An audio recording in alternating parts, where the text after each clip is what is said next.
The prairie wind carried a strange silence that evening, the kind that pressed on the chest and made a person listen harder to the whispers of the land. Sarah Whitfield stood on the porch of her small homestead, the hem of her calico dress catching the dust that spun around her boots. She had been living alone on this spread of land for 3 years, ever since her husband John had died from fever, leaving her with only a few cattle, a stubborn mule, and a will carved out of sheer necessity. Some evenings were lonelier than others, and on this one she had been watching the line of cottonwoods along the creek, wondering if the rumors drifting through town would find their way to her door. Word had come that a Comanche raiding party had been sighted south of the Brazos.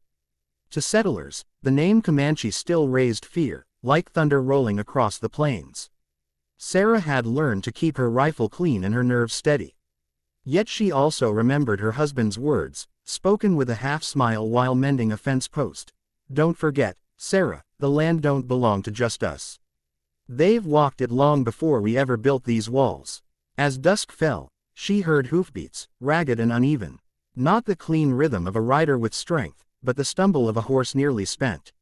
Sarah stepped off the porch, her hand instinctively reaching for the Winchester propped by the door. Out of the shadows came a rider slumped in the saddle.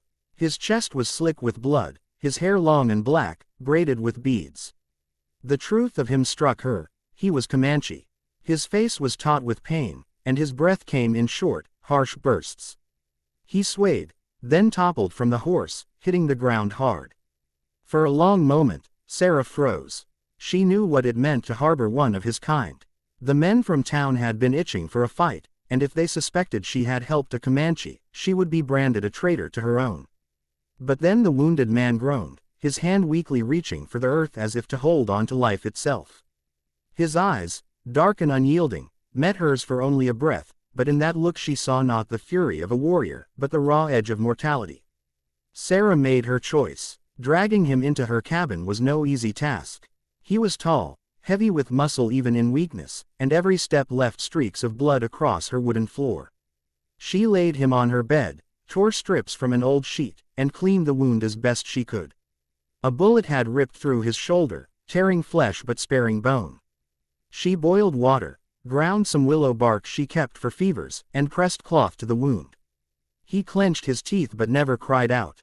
When she met his eyes again, there was a strange, wordless respect in them, as though he recognized her courage even while hovering close to death. All night Sarah tended him. Outside, coyotes yipped, and the moon hung like a pale guardian. Her mind wavered between fear and resolve. If a posse came riding, they would find a blood trail straight to her door. Still, she could not push the thought away. This man would have died without her. Somewhere in the deep hours, his breathing steadied. She slumped in the chair beside the bed and slept. At dawn, the sound came, hoofbeats again, but this time many. Sarah's eyes snapped open. The Comanche lay breathing, his wound bound, his skin damp with sweat. She grabbed her rifle and went to the window. Across the horizon, riders crested the ridge, their silhouettes sharp against the rising sun. Not settlers, not the town men. Comanche warriors, at least 20 of them, painted, fierce, their ponies moving with restless energy. They fanned out and circled her homestead, dust rising in a low cloud. Her heart hammered. She had saved one man, but now his people had come. Would they see her act as mercy, or as insult? The wounded warrior stirred, his eyes opening. He whispered in his tongue, words she could not grasp, but his tone was urgent, commanding. He tried to rise, but the pain drove him back. Sarah steadied him, her voice low. "Don't move, I'll face them." Stepping outside, rifle in hand, Sarah felt the eyes of the warriors burn into her. One rode forward, a tall man with hawk feathers in his hair and a scar cutting down his cheek. He stopped within yards of her porch, his gaze like steel. For a breathless moment, silence reigned. Then, in halting English, he spoke. "You hold our brother." Sarah swallowed, nodding once. "He was hurt. I tended him. He's inside." The warriors shifted, their ponies stamping. The leader's expression remained unreadable. Then he dismounted, walking slowly toward the cabin. Sarah tightened her grip on the rifle, but she did not raise it. He passed her without a glance, entered the doorway, and moments later reappeared. His voice carried low, but steady.